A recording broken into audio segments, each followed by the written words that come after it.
नमस्कार, न्यूज मराठी 24/7च्या बातमी महाराष्ट्राची मध्ये आपल्या सर्वांचं स्वागत। वाशिम जिल्ह्यातील मालेगाव तालुक्यात करंजी येथे छत्रपती शिवाजी महाराज महाराजस्व अभियान समाधान शिबिर उत्साहात पार पडले। या शिबिराला परिसरातील नागरिकांनी मोठ्या संख्येने उपस्थित राहून विविध शासकीय सेवांचा लाभ घेतलाय। या शिबिरात महसूल विभाग, समाज कल्याण, आरोग्य, पंचायत समिती तसेच इतर शासकीय विभागांच्या माध्यमातून विविध सेवा उपलब्ध करून दिल्या आहेत। 7/12 दुरुस्ती, रेशन कार्ड सेवा, सामाजिक योजनेचा अर्ज, आरोग्य तपासणी तसेच आधार कार्ड अपडेट यासारख्या सेवांचा लाभ नागरिकांना एकाच ठिकाणी मिळाला आहे।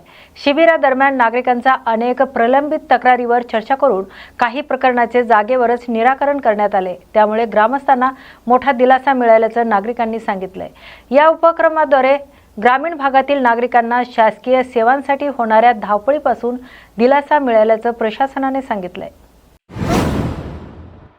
यवतमाळ जिल्ह्यातील घाटंजी तालुक्यात शिरोली येथे छत्रपती शिवाजी महाराज महाराजस्व समाधान शिबिर आयोजित करण्यात आले।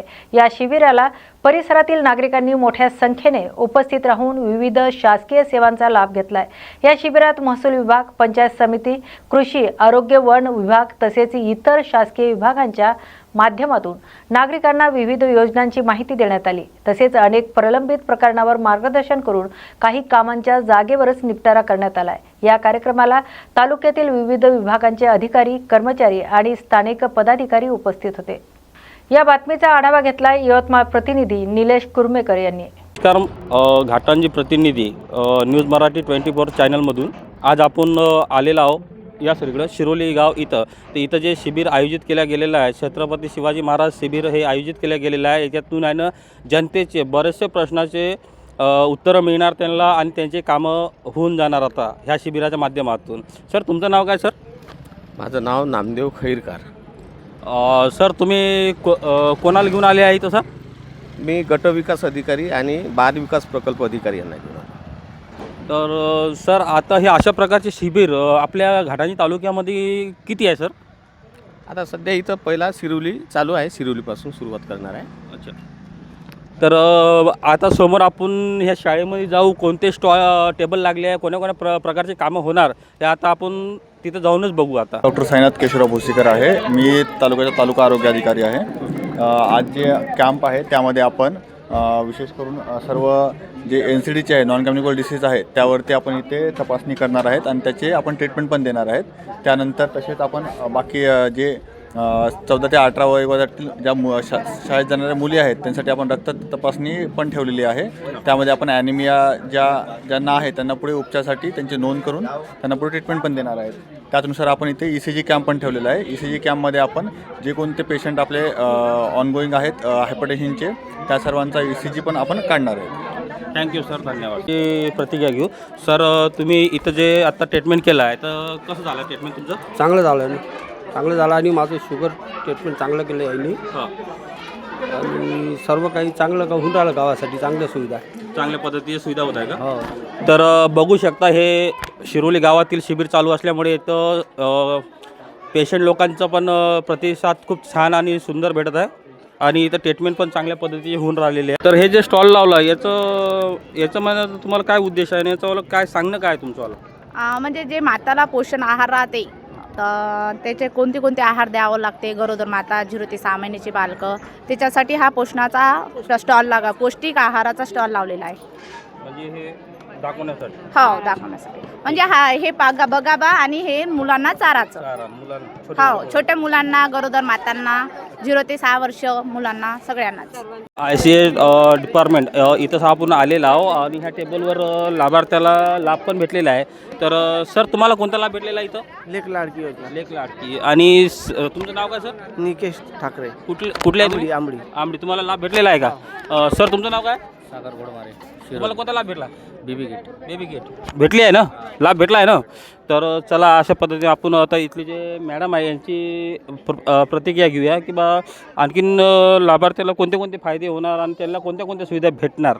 तर मॅम, तुमचं नाव काय? नमस्कार, माझं नाव प्रियंका राऊत, मी बालविकास प्रकल्प अधिकारी आहेत। आमच्या ICD डिपार्टमेंटमार्फत इथे छत्रपती शिवाजी महाराज महाराजस्व अभियानांतर्गत आम्ही इथे पूर्वशालेय शिक्षणाचा एक स्टॉल लावलेला आहे आणि संतुलित आहार कसा घेतला पाहिजे, गरोदर माता, स्तनदा माता आणि 0 ते 6 वर्ष बालके यांना संतुलित आहार कसा घेतला पाहिजे याविषयी सुद्धा स्टॉल लावलेला आहे. तसेच इथे आपण प्रधानमंत्री मातृवंदन योजनेचे पण अर्ज भरून घेतलेले आहेत, लेक लाडकी योजनेचे अर्ज भरून घेतलेले आहेत आणि बाल आधार नोंदणी आमची सुरू आहे तिथे. त्याच्यानंतर बेटी बचाव बेटी पढाव आणि बालविवाह प्रतिबंधात्मक कायदा या विषयावर सुद्धा आम्ही इथे मार्गदर्शन केलेलं आहे. तर मॅम आणखीन यांना कोणते कोणते फायदे भेटणार? आता हे जे लाभार्थी आहे समजाचे, यांना आणखीन कोणते कोणते फायदे देण्यात येणार आता त्याच्यानंतर? जे लाभार्थी एप्रिल 2023ला जन्म झालेला असेल ज्या मुलींचा, त्यांच्यासाठी आमच्या विभागामार्फत लेक लाडकी योजना ही राबवली जाते. त्यांना मुलगी 18 वर्षाची होईपर्यंत टप्प्याटप्प्याने पैसे मिळतात. जसं की जन्म झाल्यानंतर लगेच तिला 5,000चा लाभ मिळतो, त्याच्यानंतर पहिल्या वर्गात गेल्यानंतर तिचा लाभ मिळतो. अशा पद्धतीने मुलगी 18 वर्षाची होईपर्यंत 1 लाखापर्यंत त्यांना लाभ मिळत असतो. त्याच्यानंतर प्रधानमंत्री मातृवंदन योजना आहे, जे गरोदर राहिल्यानंतर तिची नोंदणी झाल्यानंतर जर तो अर्ज केलास तर त्या मातेला 2,000 आणि 3,000 असे 2 टप्प्यामध्ये एकूण 5,000चा तिला लाभ आपल्या विभागामार्फत दिला जातो. आणि मॅम आता हे जे छोटे बेबी झाले आहे समजा, तर त्यांच्यासाठी मग आता त्यांच्या आईचा खाऊ वगैरे कसा तुमच्या शासनाकडून काही आहे की नाही? गरोदर माता आणि स्तनदा मातांसाठी व 6 महिने ते 3 वर्ष वयोगट असतो त्यांच्यासाठी आमच्या विभागामार्फत THR पुरवठा केला जातो. आणि 3 ते 6 वर्ष जे मुलं आहेत त्यांना अंगणवाडीमध्येच गरम ताजा आहार दिला जातो. तर हे जे छोटे बेबी राहतात याची तपासणी वगैरेचं कसं राहते मग? ते आरोग्य विभागामार्फत तपासणी केली जातात आणि वैद्यकीय अधिकारी त्या याचे येऊन तिथे मुलांची तपासणी केली जातात. तर घरी येऊन केली जातात का? अंगणवाडी केंद्रामध्येच त्यांचे सत्र असतात आरोग्य तपासणीचे, त्या दिवशी ते येऊन तपासणी करतात. आणि लसीकरण टेबल नंबर 9 इथं आलेलो आपण आणि लाभार्थ्याला मुलगी झाली आहे, त्याला त्याचा म्हणजे लाभ भेटलेला आहे. तर सर तुम्हाला कोणता लाभ भेटलेला आहे? बेबी किट भेटलेली आहे. तर धन्यवाद सर. रायगड जिल्ह्यातील पेण येथे डॉक्टर नानासाहेब धर्माधिकारी प्रतिष्ठानाच्या वतीने स्वच्छता अभियान राबवण्यात आले.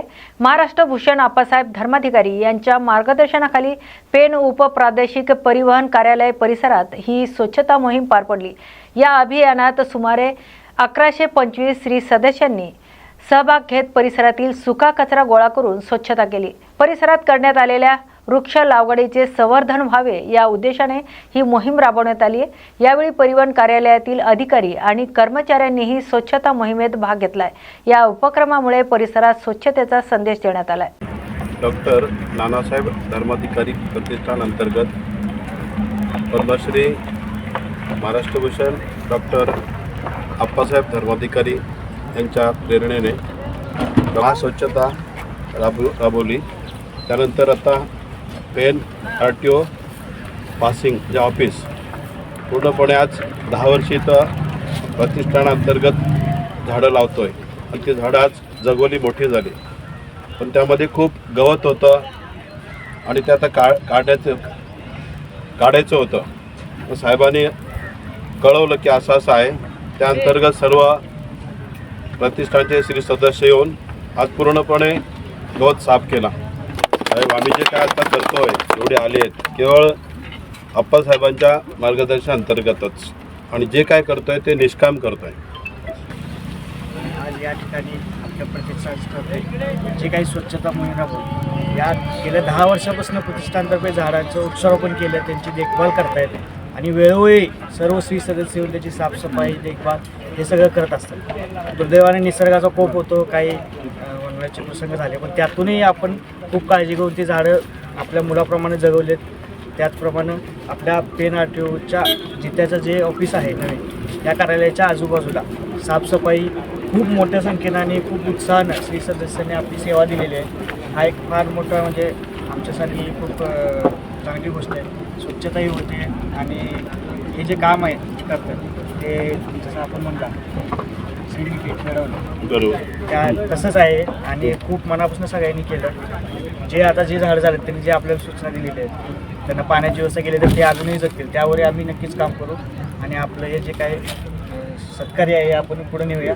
दरवर्षी असाच सत्संग घडत राहू हीच अपेक्षा आणि सर्वांना शुभेच्छा. धन्यवाद. आज नानासाहेब धर्माधिकारी प्रतिष्ठानमार्फत आमचे इथे एक कार्यकर्ते आहेत. त्यांनी नुसतं सांगितलं, साहेब अहो तुम्ही कशाला काळजी करताय, मी सांगतो. त्यांनी कल्याणकर काकांना फोन केला आणि काकांनी वरती मांडलं. तिकडून आधी आपली आज्ञा झाली की आमचे सदस्य येतील त्याप्रमाणे आज सुनील भाऊंना सांगितलं. त्यांनी सांगितलं 1000-1500 लोक आणतो आणि 1 दिवसात साफ होतं. पण काल दुर्दैवी घटना घडली आणि वणवा लागला. आम्हाला वणवा रेषाच साफ करून घ्यायची होती. जरी गवत नसतं साफ झालं तरी माणसं कमी असतील चालली असती. पण भाऊ बोलले मी घेऊनच येतो. 1000-1500 माणसं घेऊन पण ती आज घेऊन आली आणि श्री सदस्यांनी आज अतिशय उत्तम स्वच्छता केलेली आहे. म्हणजे परत वर्षभर बघायला नको अशी स्वच्छता केलेली आहे. त्यासाठी प्रादेशिक पर्यटन कार्यालय यांच्या वतीने मी सगळ्यांचे आभार मानतो. धन्यवाद. जय सत्य.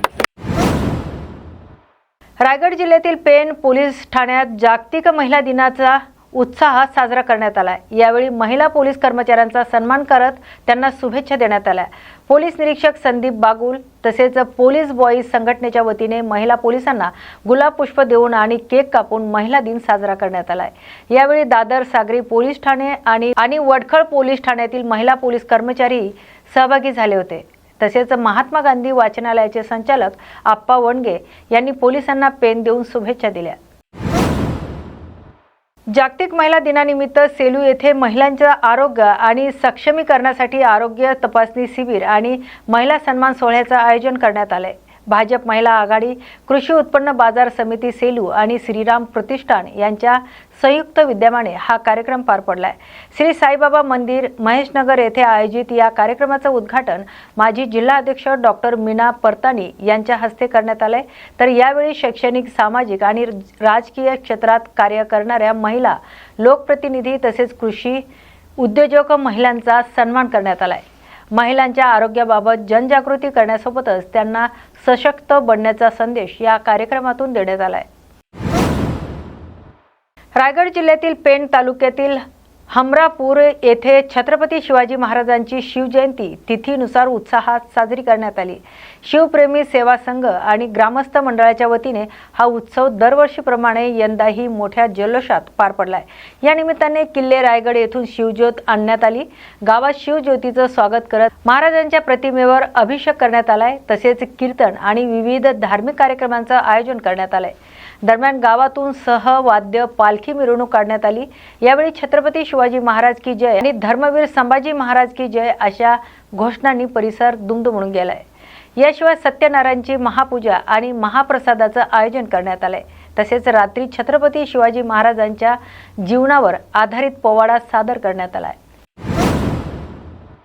परभणी जिल्ह्यातील पालम पोलिसांनी गुप्त माहितीच्या आधारे कारवाई करत अवैध गुटखा वाहतूक करणाऱ्या कारसह एकाला ताब्यात घेतले. सुमारे 3.5 लाख रुपयाचा मुद्देमाल जप्त करण्यात आला असून पालम तालुक्यात प्रतिबंधित गुटख्याची वाहतूक होत असल्याची माहिती मिळाल्यानंतर पोलिसांनी पालम ताड कळस रस्त्यावर सापळा रचला. संशयित टोयोटा कार थांबवून तपासणी केली असता कारमध्ये प्रतिबंधित पान मसाला आणि तंबाखूचा पाऊच आढळून आले. या कारवाईत सुमारे 1,30,000 रुपयाचा गुटखा आणि अंदाजे 2 लाख रुपयाची कार असा एकूण 3,30,680 रुपयाचा मुद्देमाल जप्त करण्यात आलाय. या प्रकरणी पोलिसांच्या फिर्यादीवरून अर्जुन वाघमारे यांच्या विरुद्ध पालम पोलीस ठाण्यात गुन्हा दाखल करण्यात आला असून पुढील तपास पोलीस करत आहेत. भंडारा जिल्ह्यात महाराष्ट्र राज्य महिला सामाजिक संघटनेच्या वतीने जागतिक महिला दिन उत्साहात साजरा करण्यात आलाय. या कार्यक्रमात जिल्ह्यातील महिलांनी मोठ्या संख्येने सहभाग होत विविध कला सादर केल्यात. तर समाजातील सिंगल महिलांना संघटित करून त्यांना मुख्य प्रवाहात आणणे तसेच सामाजिक, शैक्षणिक आणि आर्थिक सक्षमीकरण घडवून आणणे हा संस्थेचा उद्देश असल्याचं यावेळी सांगण्यात आले. कार्यक्रमात महिलांनी अन्यायाविरुद्ध लढण्यासाठी एकत्रित येऊन संघटित होण्याचं आवाहनही करण्यात आले. यावेळी विविध क्षेत्रातील महिला पदाधिकारी आणि कार्यकर्त्या उपस्थित होत्या. जेव्हा अमेरिकेत आपल्याला माहिती आहे महिला दिन का सुरू झाला. अमेरिकेला न्यूयॉर्कमध्ये ज्या कापड कारखान्यात महिलांनी उठाव केला आणि तेव्हापासून त्यांनी आपली स्त्री शक्ती दाखवली, नारी शक्ती संघटन दाखवलं. आणि त्याच्यानंतर कोणी क्लारा होत्या, त्यांनी 1920 पासनं काहीतरी महिला दिन साजरा करायला सुरुवात केली. तर हा 8 मार्च हा आपला आंतरराष्ट्रीय महिला दिन आहे, पण मला इथे सांगताना दुःख होत आहे की आपण समोर प्रतिमा कोणाच्या ठेवल्या आहे. आज इथे आपण बसलो कोणामुळे आहे, तर क्रांतीज्योती सावित्रीबाई फुलेंमुळे आहे. आपल्याला आज मी काही कारणावस्तव आपले SP साहेब आणि कलेक्टर साहेब नाही आले इथे, पण आज मी एक मनात असं विचारायला होतं की आज त्यांच्यासमोरही त्यांच्या आईला आपण नमस्कार करावा. आज मी पहिल्यांदा असं माझ्या आईला मंचावरून नमस्कार करते. आपण सणावाराला म्हणा कुठून पण आपण आईला आशीर्वाद देतच असतो, पण आपली आई जी आहे नकळत केव्हा तरी आपला आशीर्वादाचा हात आपल्या डोक्यात नेहमीच असतो, आपल्या आईवडिलांचा, आपल्या वरिष्ठांचा. पण या मंचावरून मी आज माझी आई, माझ्या आईचं नाव पण सांगते, प्रतिभा खराबे, आज माझ्या आईला मी नमस्कार करते. आणि इथे उपस्थित सर्व महिलांनी मनोमन आपल्या आईला नमन करावं अशी अपेक्षा करते. आज तिच्यामुळे मी इथे आहे, मला इथे बोलण्याची संधी मिळाली, तिने जन्म दिला. पण क्रांतीज्योती सावित्रीबाई फुले ही सर्वांची आई आहे. आज जसं आपण कॉमन बर्थडे म्हटलं, तर ही कॉमन आई आहे महिला वर्गाची. एक आई जी असते आपल्याला जन्म देणारी आई आहे, आणि ही आई आहे हिने आपल्याला ओळख दिलेली आहे. बुलढाणा जिल्ह्यातील खामगाव नगर परिषदेत काँग्रेसचे नगरसेवक मोहम्मद इसा मोहम्मद मुसा यांच्या जात प्रमाणपत्रावरून वाद निर्माण झालाय. तर निवडणुकीत त्यांच्या विरोधात उभ्या असलेल्या अपक्ष उमेदवाराने मुसा यांना बोगस जात प्रमाणपत्र सादर करून निवडणूक लढल्याचा आरोप केला होता. तक्रारदारांच्या म्हणण्यानुसार मुसा यांनी कासार जातीचं प्रमाणपत्र सादर केलंय, मात्र कासार ही जात प्रामुख्याने हिंदू धर्मात आढळते असा दावा करत या प्रकरणाची चौकशी करण्याची मागणी केली आहे. या संदर्भातील कागदपत्राची पडताळणी संबंधित यंत्रणांकडून करण्यात आल्याचा दावा तक्रारदाराने केला असून खोट्या कागदपत्राच्या आधारे निवडणूक लढवली असल्यास संबंधित नगरसेवकांचं सदस्यत्व रद्द करून त्याच्यावर कार्यवाही करावी अशी मागणी करण्यात आली आहे. मी जात पडताळणीची तक्रार केली. नगर परिषद इलेक्शनमध्ये काँग्रेसचे नगरसेवक मोहम्मद इसा मोहम्मद मुसा हे उभे होते माझ्या विरुद्ध, आणि त्यांची कास्ट जे आहे ते कासारेची सर्टिफिकेट त्यांनी बोगस सर्टिफिकेट 2004मध्ये घेतलेला होता. आम्हाला माहीत असं झालं की कासार हे जात म्हणजे फक्त हिंदूमध्ये येते, मुसलमानमध्ये येत नाही. त्यामुळे आम्ही सर्वात पहिले नगर परिषदला कंप्लेंट केली, त्याच्यानंतर आम्ही कलेक्टर ऑफिसला कंप्लेंट केली, त्याच्यानंतर आम्ही जात पडताळणीला कंप्लेंट केली. तिघं जागा आम्ही कंप्लेंट केल्यानंतर विजिलन्स लागल्यानंतर विजिलन्सवाल्याने पूर्ण चौकशी घेतली. चौकशीवर आढळून आला का यांची जात मुसलमान आहे. यांचे आजोबा जे आहे शेख करीम त्याचे त्यांची TCवर मुसलमान नमूद आला. त्याच्यानंतर त्यांचे चुलत भाऊ आहे, त्यांच्या TCवर मुसलमान नमूद आला. त्यांची स्वतःची जे TC आहे जे TCवर त्यांनी खोडतोड केली 6869 हे TC जे होती त्याच्यावर त्यांनी खोडतोड केली. त्याच्यावर कासार आणि मनियार लिहून घेतला, आणि जेव्हा तहसीलदार साहेबाच्या आदेशानं त्यांची जे TC वगैरे पूर्ण डॉक्युमेंट मिळवण्यासाठी आल्यानंतर तिथून आढळून आला आहे की ते मुसलमानाच आहे, ते कुठेतरी कासार नाही आहे. असे लोक डॉक्युमेंटची अगर दुरुपयोग करतात, यांच्यावर देशद्रोहीचा गुन्हा दाखल व्हायला पाहिजे, यांना निलंबित करायला पाहिजे अशी मागणीसाठी आम्ही पत्र पण दिलं आहे. आता या 18 तारखेवर कास्ट सुटणीची सुनवाई आहे, आणि दूधचा दूध पानीचा पानी होनाराच है. कहते हैं ना, हार कर जीतने वाले को बाजीगर कहते हैं. उसी तरीके से ये पूरी कहानी सबके सामने मैं आपके सामने रखना चाहता हूँ. यही मेरी बात. कोणाकडे तक्रार केली? आम्ही विजिलन्स तक्रार केलेली आहे. दक्षता पथक आणि आपले जे कास्ट सुटणीचे होते त्यांच्याकडे तक्रार केलेली आहे. आता त्याची सुनवाई आहे. मागणी पूर्ण झाली तर काय होतं? मागणी पूर्ण झाल्यानंतर जे डिसिजन येणार आहे, आता सेकंड रनरअप अँड विनरअपचा एक नांदेडला पण झालेला आहे, सिल्लोडला पण झालेला आहे. कमी ओटाने जे माणूस पडलेला आहे त्याला असं फसवणूक झाल्यानंतर ते सर्व आता कलेक्टर आणि निवडणूक आयोग डिसिजन करणार आहे. इलेक्शन होते किंवा रनरअपला विनरअप देतात. आजच्या बातमी महाराष्ट्राची या बातमीपत्रात आपण इथेच थांबतोय. अशाच नव्या आणि ताज्या बातमींसाठी पाहत राहा न्यूज मराठी 24/7. नवा भारत, नवा विचार.